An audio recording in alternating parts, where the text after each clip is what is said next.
When I first arrived in my role 2 years ago now, there were some very, very friendly faces which greeted me. And one of those, of course, was Rocky.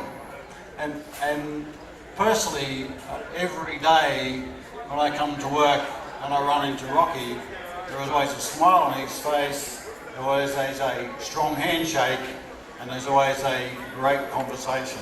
And I think that's not only epitomises someone coming from Italy, but I think it also epitomises the personal characteristics of Rocky himself.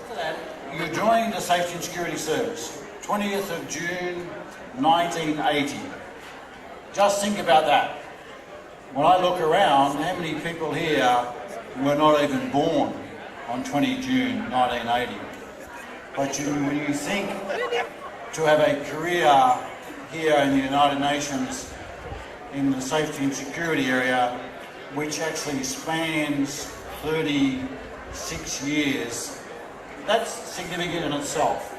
And we should never lose sight of that. We should never lose sight of how important it is. But in that time, Rocky, I mean, you have worked in many, many different areas.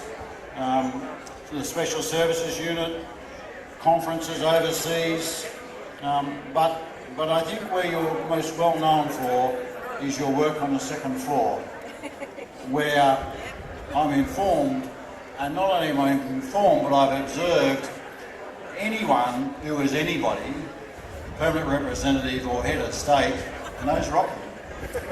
Personally, there's nothing to see Rocky in an embrace with a head of state or a permanent representative.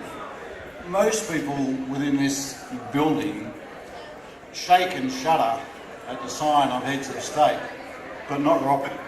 It is, in Australian terms, g'day mate.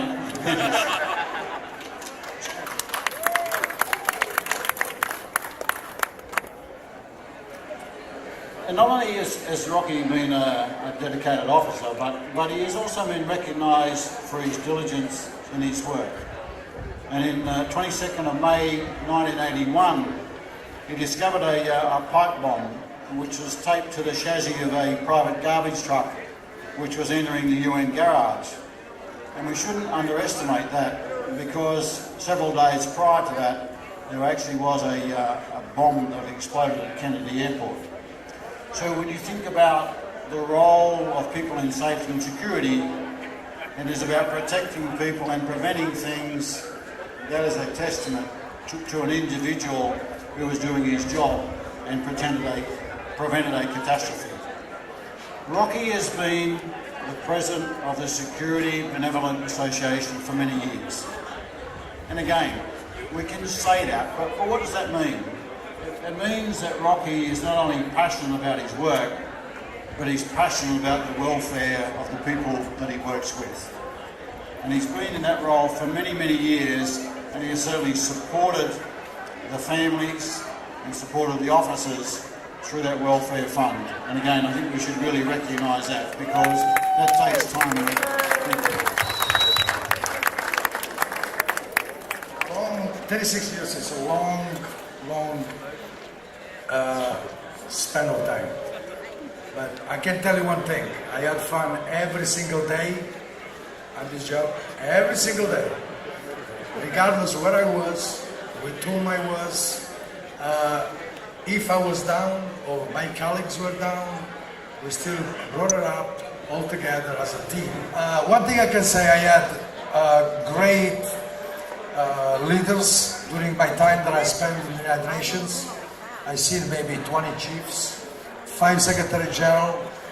I was hoping to see the 6th one, but I'm 6 months short. I am so glad to see all my new-time friends, old-time friends. There is colleagues of mine that we worked together maybe 30 years ago, or 36 years ago. I would like to thank the Chief of Security, the USG, the PGA, for appreciate our existence in this place. At the same time, they're great leaders, and everything works together. It's a two-way street. You've always communicated a very, very good atmosphere about what the United Nations is about. and you've been so kind to me. I want to thank you so much for the long career you've had. Thank you. Thank you. Let's have this Thank you, wonderful Mr. party. President. Thank you.